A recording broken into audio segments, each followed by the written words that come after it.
मजबूत करेगा भारत नेशन। विरोध करना है कांग्रेस की फैशन,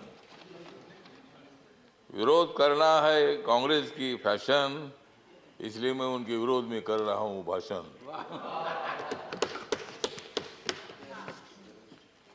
कांग्रेस वालों, जितनी बढ़ानी है उतनी बढ़ाओ दाढ़ी।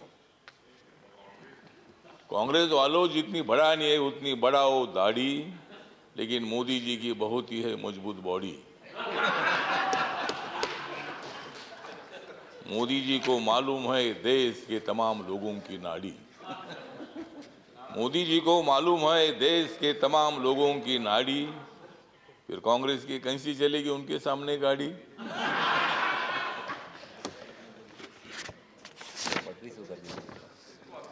मोदी जी आदमी है खास,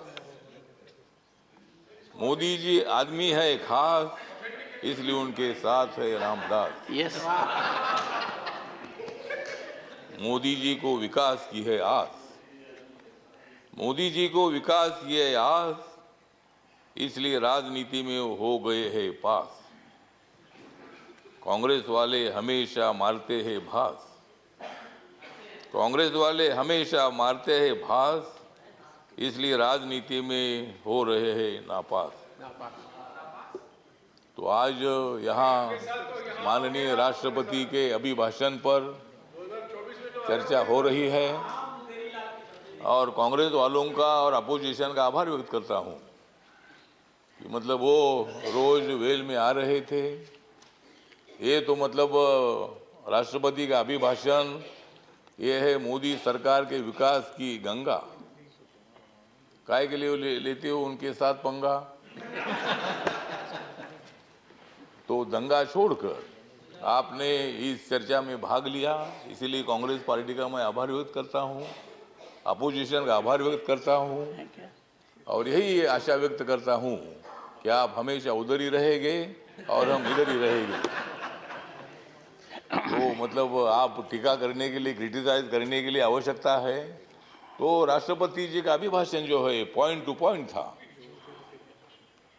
सभापति महोदय, राष्ट्रपति जी ने दलित समाज है, आदिवासी समाज है, ओबीसी समाज है, अल्पसंख्यक है, जनरल कैटेगरी के लोग हैं। मोदी सरकार ने जनरल कैटेगरी के लोगों को 10% आरक्षण देने का निर्णय लिया। मोदी सरकार ने schedule caste and schedule tribe का जो एक्ट है उसमें अमेंडमेंट करने का निर्णय लिया।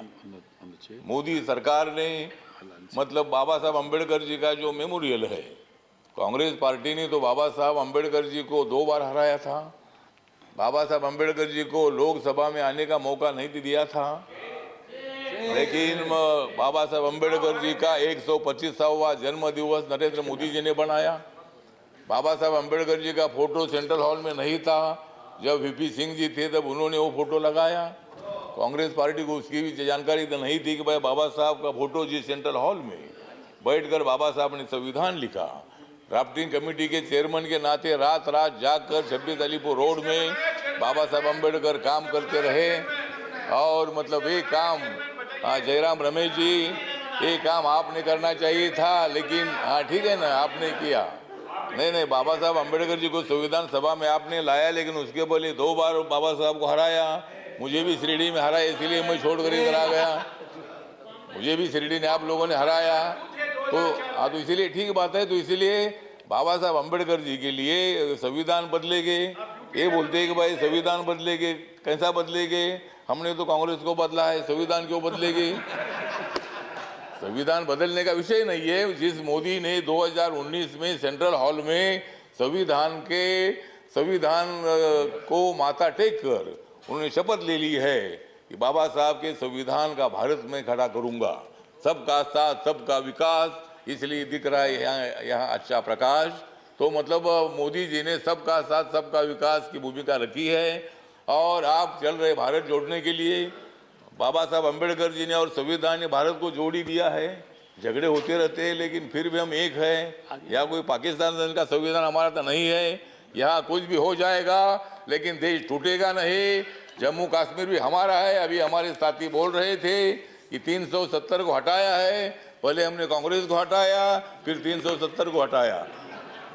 तो इसीलिए मतलब हटाने का विषय तो नहीं है। तो इसीलिए मतलब सभापति महोदय, राष्ट्रपति जी मतलब हमारी अनुसूचित जनजाति के राष्ट्रपति जो है पहली बार बनाया, मतलब शेड्यूल कास्ट का जो राष्ट्रपति है नरेंद्र मोदी जी ने बनाया, आपको भी बनाया, मुझे भी बनाया।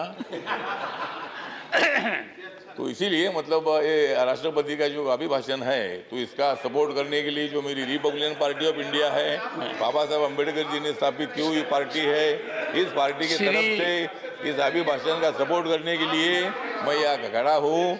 और सभी लोगों को मैं निवेदन करना चाहता हूँ, ये अभिभाषण जो है, ये अभिभाषण देश के विकास को आगे ले जाने वाला है।